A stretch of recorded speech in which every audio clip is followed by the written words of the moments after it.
मिला क्या चोर? नहीं मिला। मिला? नहीं मिला। ढूंढो उसे। बच के निकलना नहीं चाहिए हमारी चोर से। हाँ चलो चलो चलो।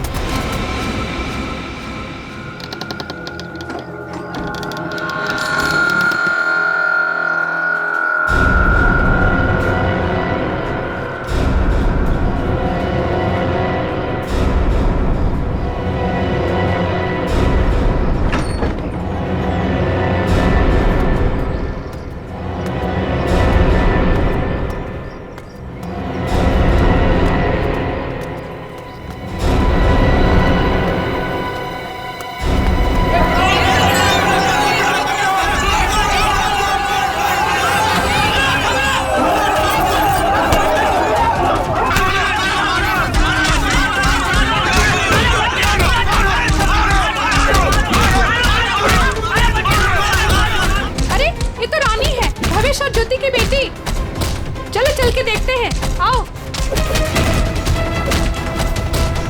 भावेश, ज्योति।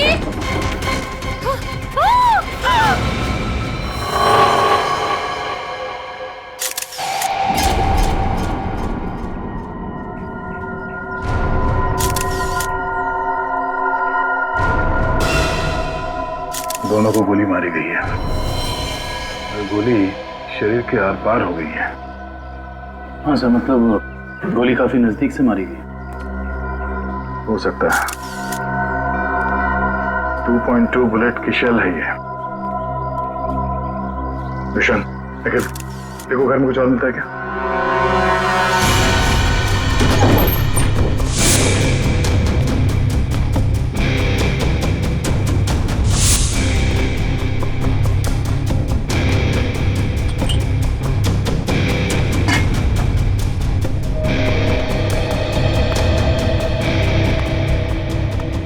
इन दोनों का खून किया और बच्चा लेके भाग रहे थे ऐसे? साहब, मैंने इनका खून नहीं किया, मुझे गन भी चलाने नहीं आती।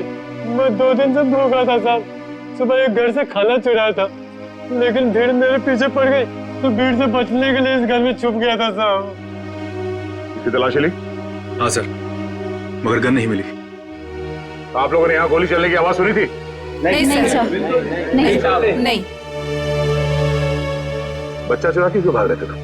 साहब, भीड़ से भागते हुए चुराया हुआ गला फेंक दिया था। घर में इनको मरा पड़ा देखा और बच्चे इनके पास रो रहे थे।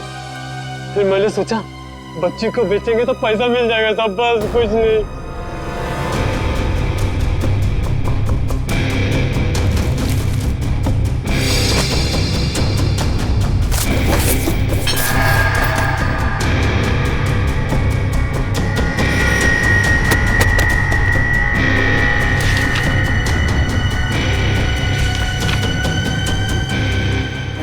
ये झूठ बोल रहा है, इसी ने खून किया है। इसे हमारे हवाले कर दीजिए, हम इसे सबक सिखाएंगे। हमारे हवाले कर दीजिए, हम इसे सबक सिखाएंगे। नहीं साहब, नहीं, ये लोग मुझे मार डालेंगे साहब। नहीं, मुझे माफ कर दो साहब। तुमने बच्चा चुराने की जो गलत हरकत की है ना, इसकी सजा तो यही है कि मैं तुम्हें इन लोगों को, मगर मैं ऐसा नहीं करूंगा। कोई इसे हाथ नहीं लगाएगा। इसकी किए की सजा इसे कानून देगा। आने के कुछ मिला? ऋषि नाम के एक बच्चे का मेडिकल रिपोर्ट मिला है, तबीयत काफी खराब है। ऋषि? हाँ सर, 10 साल का है।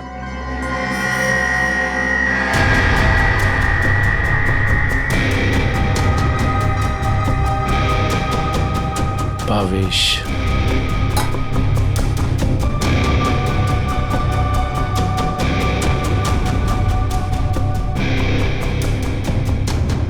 सर। हाँ रोशन? सर, ये 3 चाय के कप मिले। इसमें से 2 कप भावेश और ज्योति के हो सकते, और ये तीसरा कप किसी मन्नू का हो सकता है, क्योंकि ये जो टिफिन है इस पे भावेश का नाम लिखा है, लेकिन इस टिफिन पे मन्नू का नाम लिखा है। मन्नू? बच्चे को रोने किया?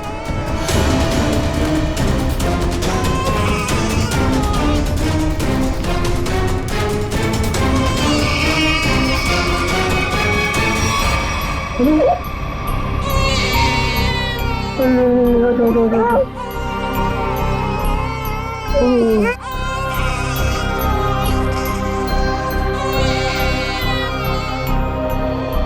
ऋषि कौन है? भावेश और ज्योति का बड़ा बेटा है सर। कितने बच्चे हैं उनके? सर भावेश और ज्योति के 2 बच्चे हैं। ऋषि 10 साल का बेटा जो हॉस्पिटल में भर्ती है, और ये बेटी रानी। सिर्फ 2 बच्चे? हाँ सर। क्यों? तो फिर ये बच्चा किसका है?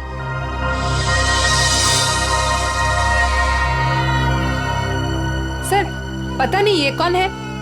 सर भावेश और ज्योति 6 महीने पहले यहाँ रहने आए थे, तब ऋषि और रानी ही उनके साथ थे। तो ये बच्चा कहाँ से आया? अच्छा, ये बच्चा चाल में से किसी का तो नहीं? नहीं सर, नहीं सर। ये क्या चक्कर है? कोई और इनके साथ रहता है इनके परिवार में? सर ज्योति की एक बहन है मधु, वो आती थी यहाँ पर। आप लोग किसी मन्नू नाम के आदमी को जानते हैं? मन्नू? नहीं साहब, इस नाम का कोई भी आदमी इस चाल में नहीं रहता। अच्छा, ये भावेश काम कहाँ करता था? सर दिहाड़ी का मजदूर था भावेश। रोज काम के लिए चौराहे पे खड़ा रहता था। जहाँ भी काम मिल जाता वहीं चला जाता। सर कहीं है मन्नू भावेश के साथ तो काम नहीं करता था? सर ये बच्चा कौन है ये कैसे पता चलेगा? दुष्यंत, एक काम करो, पता करो किसी बच्चे की मिसिंग होने की रिपोर्ट लिखवाई गई है क्या, और पूर्वी भावेश और ज्योति के घर वालों को कांटेक्ट करो।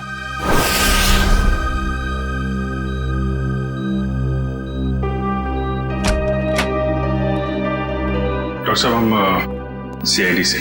Hello sir. हेलो, ऋषि यही है? हाँ सर यही है। क्या हुआ सर? हम लोग इससे बात कर सकते हैं? नहीं सर, ये बात करने की हालत में नहीं है। ऐसा क्या हुआ इस बच्चे को? सर इसे किडनी की प्रॉब्लम है। क्या बात है सर, आप लोग यहाँ कोई प्रॉब्लम? एक्चुअली ऋषि के माँ बाप अब नहीं रहे। क्या? ओह माय गॉड, इसलिए इसके इलाज के लिए आज कोई रकम जमा करने नहीं आया। क्या मतलब? इलाज के लिए रकम? हाँ सर, एक्चुअली ऋषि का आज एक ऑपरेशन होने वाला था। इसके घर वाले आज 10 लाख रुपए जमा करने वाले थे। 10 लाख? ये वो लोग 10 लाख रुपए कैसे जमा कर पाते हैं? सर लेकिन 1 महीना पहले भी ऋषि का ऑपरेशन हो चुका था, तो तब भी उन्होंने 10 लाख रुपए जमा कर दिए थे। क्या? और सर इस ऑपरेशन के लिए भी उन्होंने पैसों का इंतजाम कर दिया था।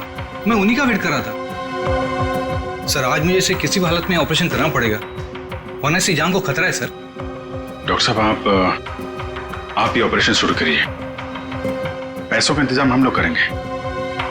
ठीक है सर, आप कहते हैं तो हम ऑपरेशन शुरू कर देते हैं। Okay sir.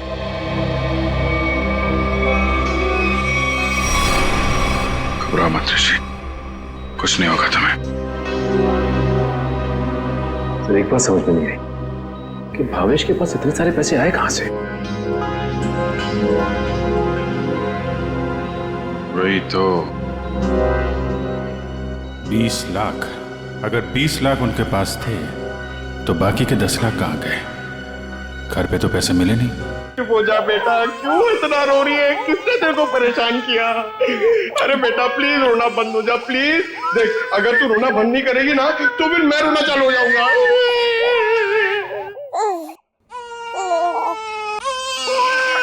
अरे सर इसका कुछ करो ना सर, प्लीज इसको चुप कराओ ना। अबे पंकज, ये दोनों तो रोने का कंपटीशन कर रहे हैं। आपने इतने साल से शादी कर रखी है, आपको समझ में नहीं आता? बीवी ने कुछ सिखाया नहीं आपको बच्चों को कैसे हैंडल करना है? पंकज, यही तो ट्रेजेडी है मेरे लाइफ की। मेरी बीवी तो हमेशा मुझे ही रुलाती रहती है। ये नहीं किया, वो नहीं किया, तुम्हें चाय बनाने नहीं आती, कितना कम पैसा कमाते हो, हमेशा डांटती रहती है। चुप रहना तुम। एसीपी साहब ने सिखाया है कैसे। मैं कोशिश करता हूँ।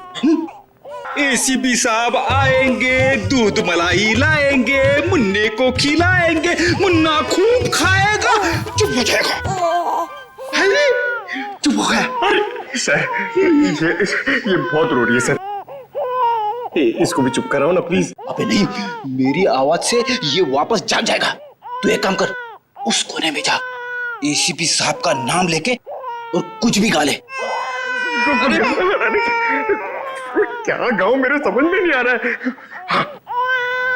गांव से 20-20 कोस दूर जब भी कोई बच्चा रोता है तो माँ कहती है बेटा सो जा वरना एसीपी सर आ जाएंगे।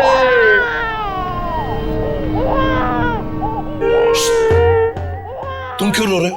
बच्चा अरे सर परेशान कर दिया बच्चों ने। सर मैं रोता हूं ना तो चुप हो जाती है। ए भगवान, पंकज जो बच्चों को संभालेगा वो दुनिया में किसी को भी संभाल सकता है, समझे? फ्रेडी को देखो। सर ऋषि के इलाज के लिए हमारे डिपार्टमेंट के जितने भी ऑफिसर हैं सबने मदद करने के लिए बोला है सर। पैसे इकट्ठे हो जाएंगे। 10 लाख तो यूं इकट्ठे हो जाएंगे फिर। मगर सर इस बच्चे की गायब होने की कहीं कोई रिपोर्ट लिखवाई नहीं गई है। कहीं ये बच्चा भावेश और ज्योति का ही तो नहीं हो सकता? पड़ोसियों को इसके बारे में कुछ पता ही नहीं। सालुंखे का, हाँ सालुंखे बता। अच्छा तो ठीक है, ये बच्चा भावेश ज्योति का नहीं है। सालुंखे कह रहा है कि डीएनए मैच नहीं हो रहा। तो फिर ये बच्चा है कौन सर? और भावेश के घर में कैसे पहुंचा सर? कहीं ऐसा तो नहीं अभिजीत कि भावेश ज्योति ने अपने बच्चे के ऑपरेशन के पैसे के लिए वो बच्चे को अगवा कर लिया? सर पता करना पड़ेगा कि ये बच्चा कौन से हॉस्पिटल में पैदा हुआ है। वहां से शायद इसके माँ बाप के बारे में कुछ पता कर सकते हैं। हाँ सर बच्ची का नाम तो पता है रानी, बच्चे का नाम रखना पड़ेगा सर कुछ तो। अच्छा नाम आ रहा है दिमाग में। क्या सर? पार्थ। हाँ पार्थ तो बहुत अच्छा नाम है ना? पार्थ। फ्रेडी तुम्हारा बच्चा क्यों रो रहा है? अरे सर आपने इसका नाम लिया और ये रो पड़ा। मैंने इसे कहा था कि आप दूध मलाई लाएंगे। दूध मलाई? अब मेरे लिए नहीं सर, इसके लिए। रेडी सर, मैं ले आई। अरे पूर्वी अच्छा किया तुमने, बच्चे को गोद में खिला खिला के मेरे पसीने छूट गए। लाइए मैं देखती हूँ।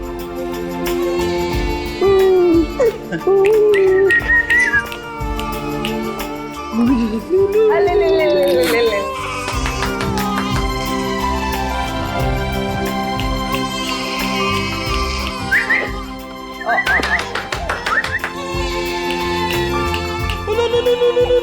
सर आपको पसीना नहीं आया? बच्चे ने सूसू किया है। अरे बेटा गोद में खिलाने का अच्छा तोहफा दिया तूने।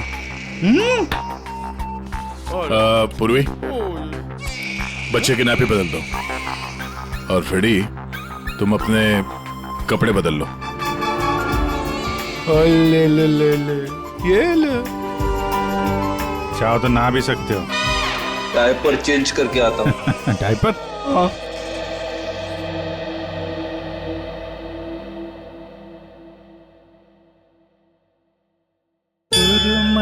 अखियों में नन्हा मुन्ना एक सपना दे जा रे। सुरमई अखियों में नन्हा मुन्ना एक सपना दे जा रे। निंदिया के उड़ते पाखी रे, अखियों में आ जा साथी रे। रारी रारू ओ रारी रूम, रारी रारू ओ रारी रूम। सुरमई अखियों में नन्हा मुन्ना एक सपना दे जा रे।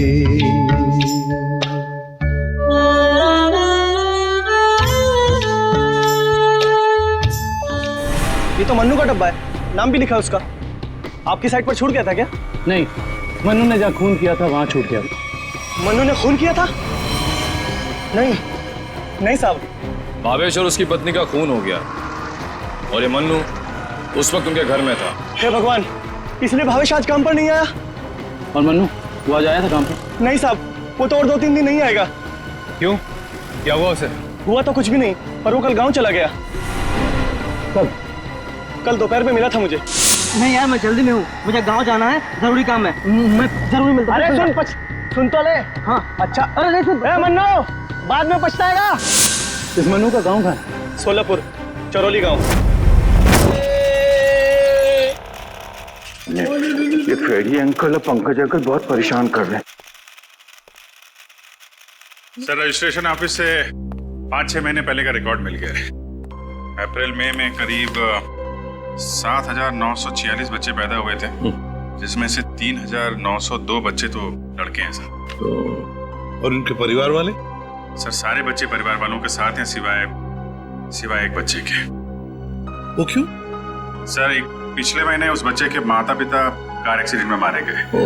उसकी दादी थी, उसका भी कुछ पता नहीं चल रहा है, और बच्चा भी गायब है। बच्चा भी गायब है, दादी भी गायब है। अभिजीत,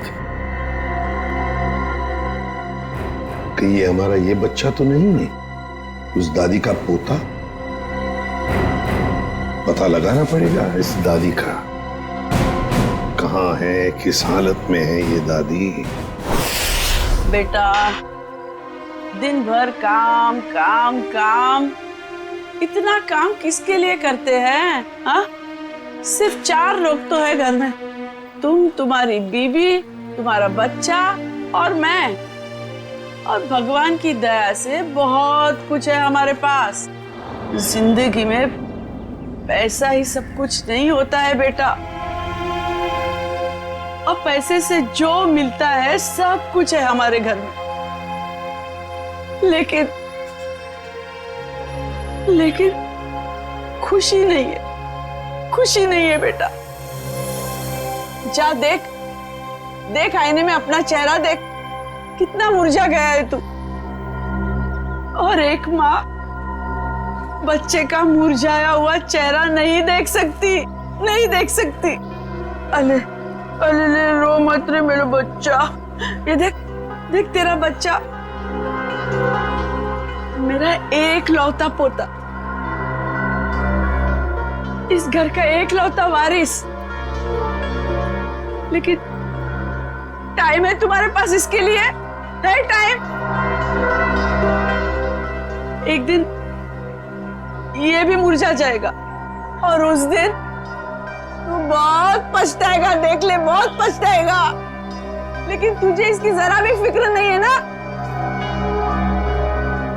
ठीक है, जा तू मुंह हाथ धो ले और थोड़ा आराम कर ले। हाँ, तब तक मैं तेरे बच्चे से खेलती हूँ।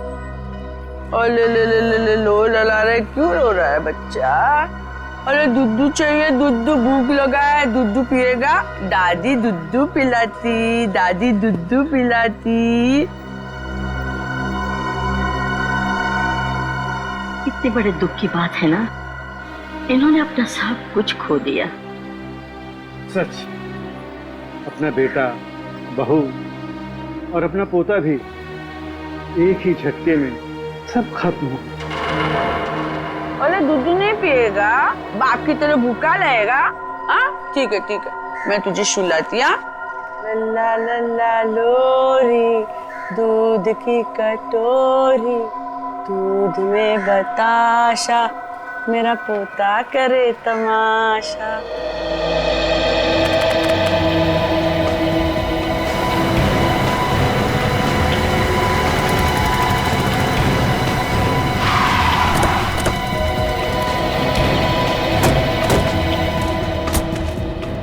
चरौली गांव तो यही है। लोगों से पूछते हैं मनु का घर कौन सा है।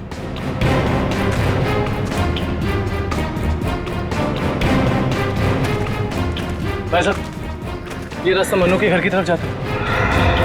मनु साहब, वो रहा मनु।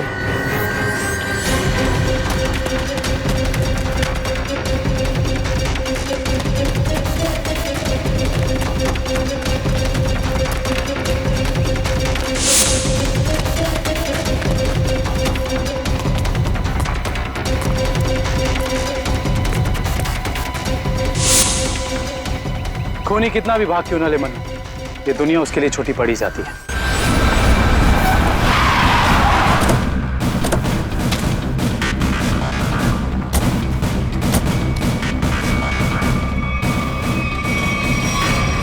आइए सर। सर, सावित्री देवी की दिमागी हालत बहुत खराब है। वो हमेशा खोई खोई रहती है, कभी तो खूब हंसती है और कभी चिल्ला चिल्ला कर रोने लगती है। डॉक्टर्स को दिखाया आपने? दिखाया सर। डॉक्टर ने कहा कि उन्हें कोई बहुत बड़ा सदमा पहुंचा है। आइए सर, आइए।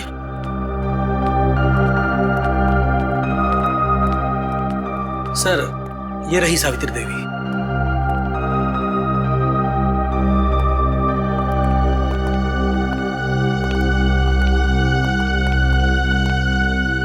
सावित्री जी,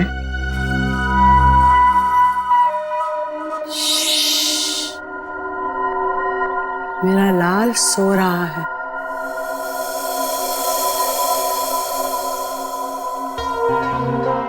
मेरे से बात करना।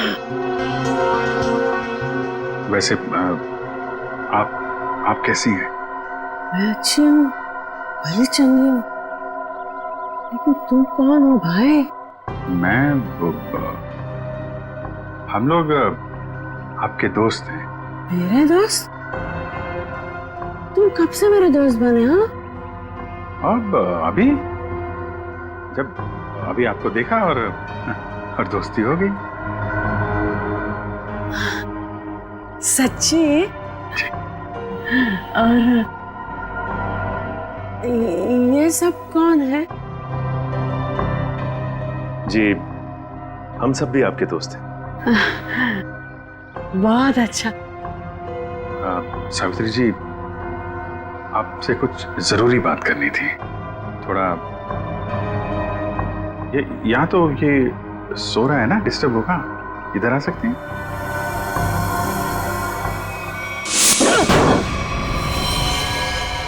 साहब, ना तो मैंने भावेश और उसकी बेबी को मारा है और ना ही मुझे उन 10 लाख रुपए के बारे में कुछ पता है। झूठ बोल रहा है तू मनु। तू भावेश के घर गया और वहां तूने उसका खून किया। उसके बाद तूने 10 लाख रुपए चुराए और इसी दौरान तेरा खाने का टिफिन वहां छूट गया। खून तू नहीं किया मनु, पैसों की लालच में। नहीं साहब, मैं मानता हूँ कल रात मैं उसके घर गया था। वो मेरा जिगरी दोस्त था साहब। कल रात मैंने उसके साथ चाय भी पी थी, लेकिन गलती से मैं उसके घर अपना टिफिन भूल गया था साहब। रास्ते में मुझे याद आया, मैं तुरंत उसके घर टिफिन लेने गया। मैं जैसे उसके घर के बाहर पहुंचा, अंदर से चीखने की आवाजें आ रही थी। खिड़की से झांक कर अंदर देखा तो अंदर एक आदमी भावेश और उसकी बीबी के सामने बंदूक तान कर खड़ा था और फिर उसने गोली चला दी और फिर डर के मारे मेरी चीख निकल गई साहब। मुझे लगा उस आदमी ने मुझे देख लिया, कहीं वो मुझे भी ना मार दे, इसीलिए मैं शहर से भागकर यहाँ आ गया साहब। तुमने उस आदमी का चेहरा देखा था? नहीं साहब, उसकी पीठ मेरी तरफ थी, इसलिए मैं उसका चेहरा ठीक से देख नहीं पाया। इतना बड़ा हादसा हो गया मनु, और तूने सीआईडी को बताना जरूरी नहीं समझा। जानता है ना, ये भी एक बहुत बड़ा जुर्म है। ब्यूरो ले चलो इसे। वो आपका पोता हमारे पास है। मेरा पोता तो यहाँ सो रहा है ना?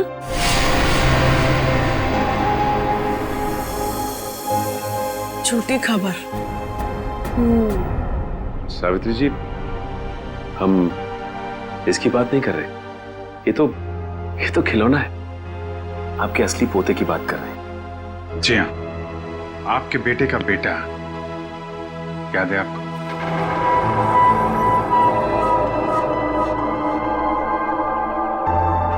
सावित्री जी, आपको अपना बेटा याद है ना? आपका बेटा, आपकी बहू, उनका बच्चा जो अब 6 महीने का हो गया है।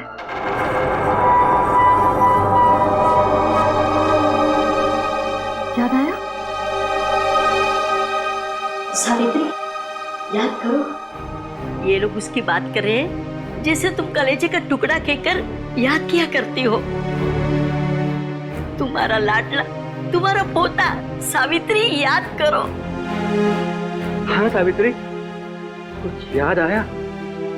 तुमने कहा था ना कि वो तुम्हारे बुढ़ापे की लाठी है, तुम्हारे घर का उजाला है। याद करो, याद करो सावित्री। वो हमारे पास है। हम बहुत जल्द आपसे मिलवाएंगे। आप समझ रही हैं ना सावित्री जी? कोई फायदा नहीं है सर, वो आपको कुछ बता नहीं पाएंगे।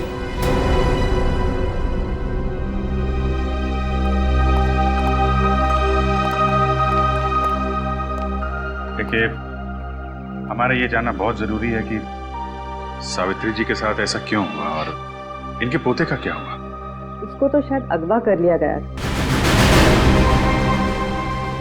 इनसे 20 लाख रुपए भी मांगे गए थे, लेकिन इनके परिवार में तो कोई भी नहीं है।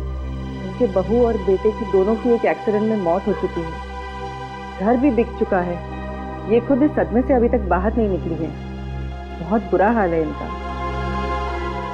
Thank you very much. तो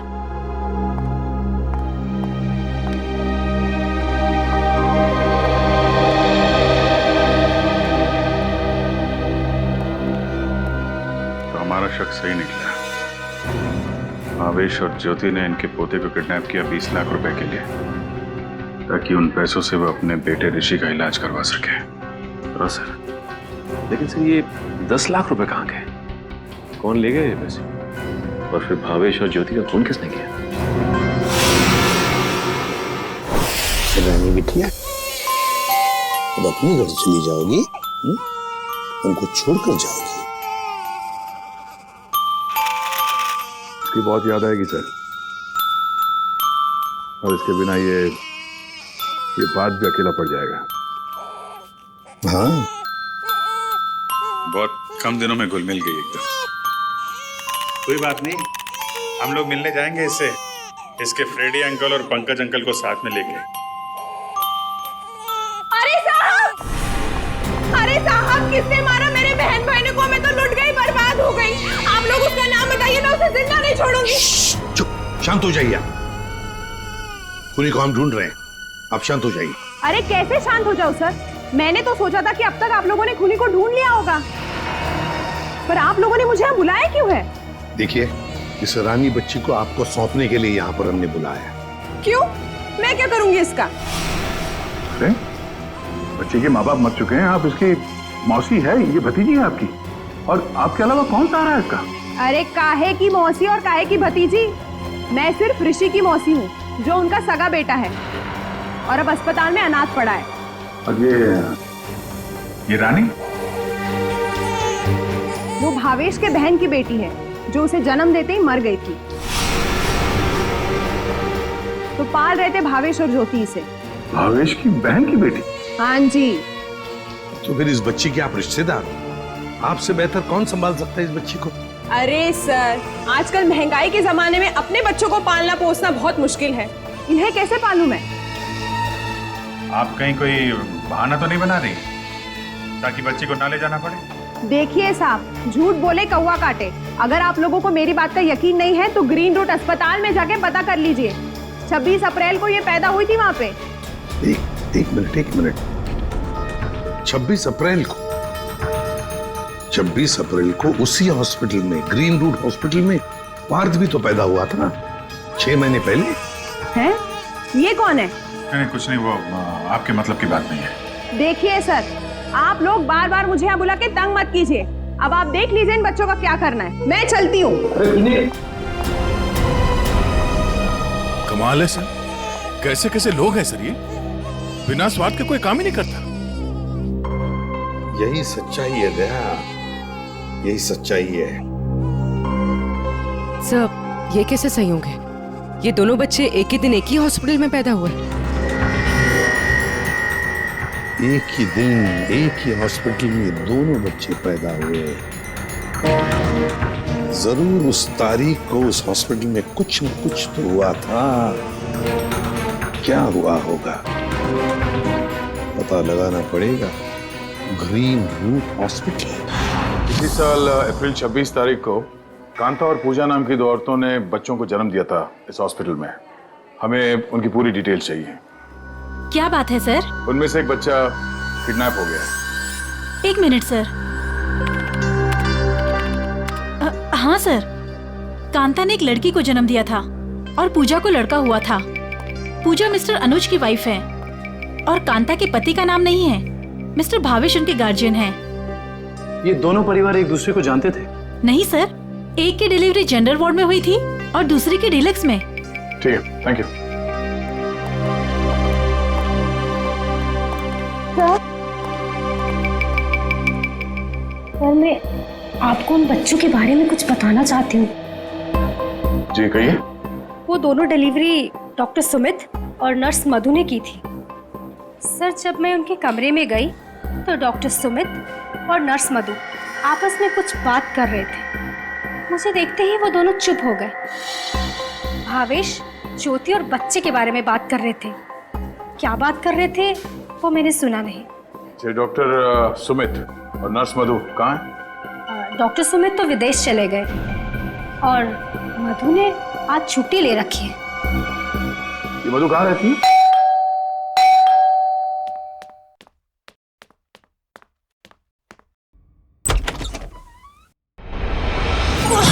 कौन हो तुम?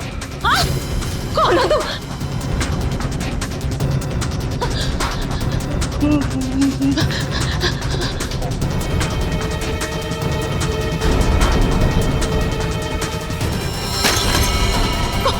कौन हो तुम? कौन हो तुम?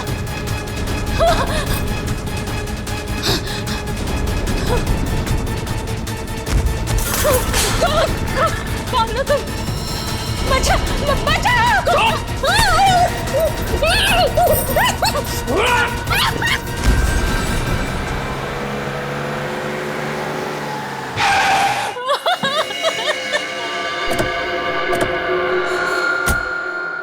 मुझे छोड़ दो।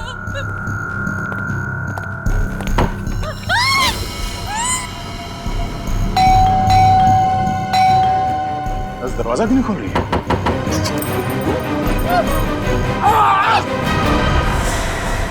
क्या हुआ? दरवाजा खोलो, दरवाजा खोलो।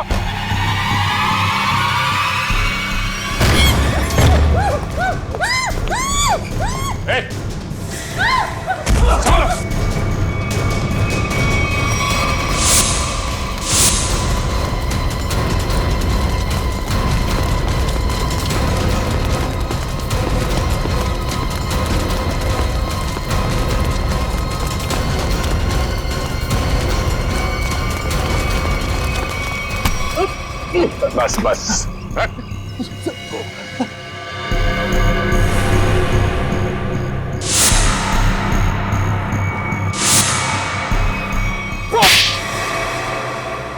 बच्चों को अगवा करने में मेरा कोई हाथ नहीं है। 6 महीने पहले मैंने सिर्फ उनकी अदला बदली की थी।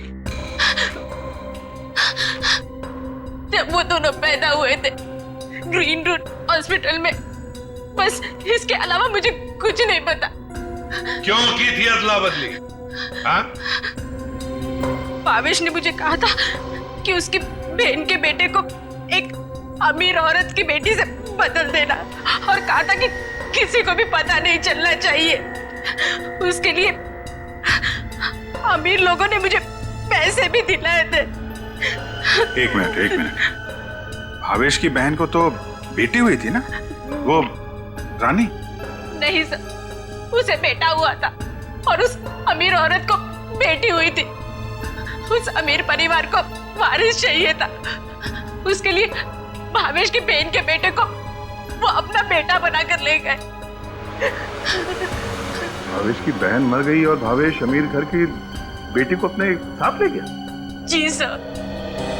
अमीर घर के लोगों को चाहिए था वारिस, एक लड़का, और भावेश को अपने बेटे ऋषि का इलाज करने के लिए चाहिए था पैसा, 20 लाख रुपए। दोनों ने बच्चों की अदला बदली की और अपना स्वार्थ पूरा कर लिया। और ये धनीराम, इससे क्या दुश्मनी है तुम्हारी? पता नहीं सर, मैं तो इसे जानती भी नहीं। क्यों धनीराम? भावेश और ज्योति को मार के उनके 10 लाख रुपए लूट लिए तुमने। अब इससे क्या चाहते हो? हा? सर मैं तो बस इसका मुंह बंद करना चाहता था ताकि ये बच्चों के हेरा फेरी के बारे में हम लोग कुछ न बता सके। क्यों? सर मैं उस अमीर परिवार के घर में नौकरी करता था सर। उनकी मौत के बाद भावेश की बहन का बेटा मेरे पास आ गया साहब। मैं उस बच्चे को लेकर भावेश के पास गया ताकि बच्चा उसे लौटा दूं और उसे 20 लाख रुपए ले लूं साहब। लेकिन साहब वो भावेश बच्चा लेने को तैयार ही नहीं था साहब, और ना ही मुझे 20 लाख रुपए देना चाहता था। बल्कि वो दोनों पति पत्नी मुझे धमकी देने लगे, कहने लगे कि हम सारी सच्चाई पूरी दुनिया को बता देंगे। बस साहब मजबूरी में मैंने साहब। तुमने उन दोनों का खून कर दिया, फिर बच्चे को वहां घर पे छोड़ा और घर पे रखे हुए 10 लाख रुपए उड़ा लिया। कहाँ है वो पैसे? अब मैंने तो बस नमक का हक अदा किया साहब, मेरे पास पैसे नहीं है साहब, मेरे पास नहीं है पैसे। धनीराम, अमीर जोड़ा तो मर गया, अब और किसका नमक खाया तुमने? हाँ? किससे दिए पैसे?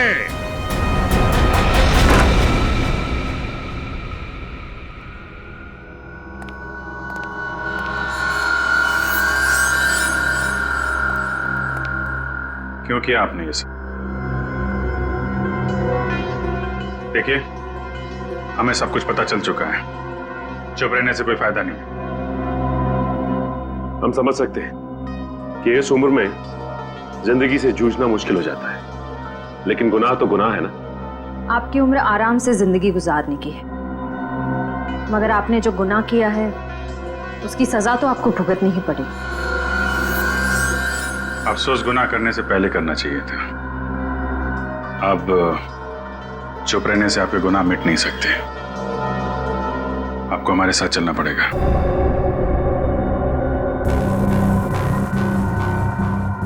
देखिए, हमें जोर जबरदस्ती करने पर मजबूर मत कीजिए। हम सिर्फ आपकी उम्र का लिहाज कर रहे हैं, वरना मुजरिमों से निपटना हमें खूब आता है।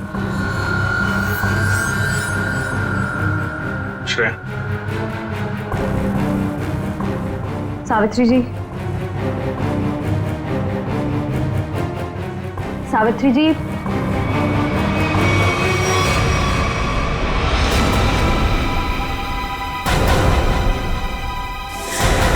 ये तो मर चुकी है। हाँ? यहाँ पे कुछ है।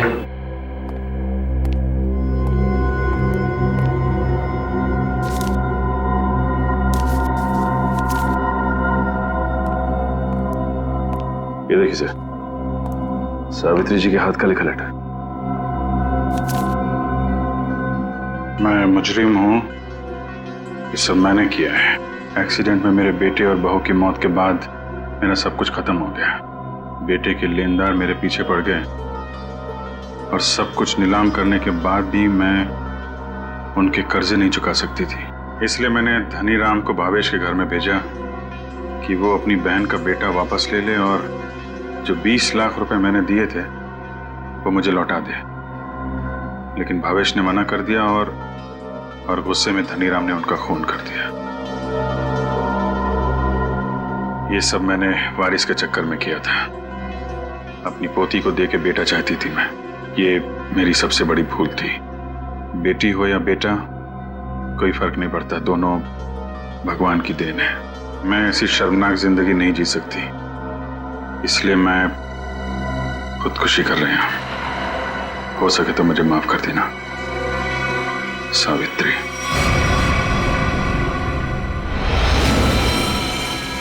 बहुत बुरा हुआ इनके साथ में सर।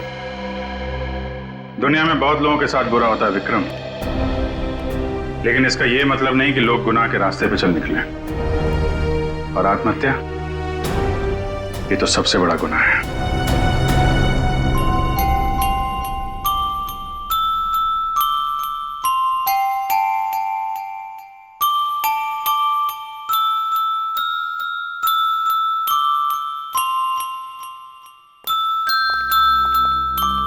आप लोग प्लीज थोड़ी देर यहीं रुकिएगा।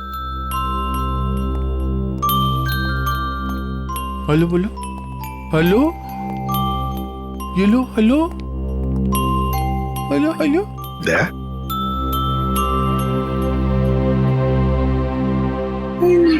वो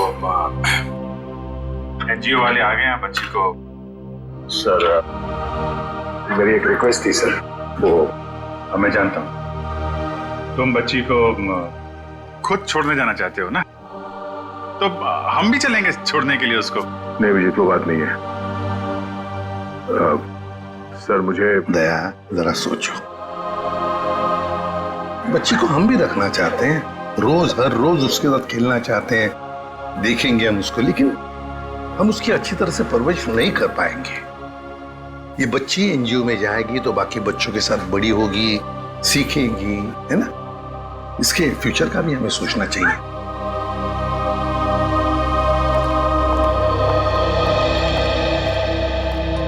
सर आप चिंता मत कीजिए, हम आपसे प्रॉमिस करते हैं कि हम बच्चों का पूरा ख्याल रखेंगे। अब आप इन्हें हमें सौंप दीजिए। जी दया। पुष्पा, संगीता, बच्चों को ले आओ।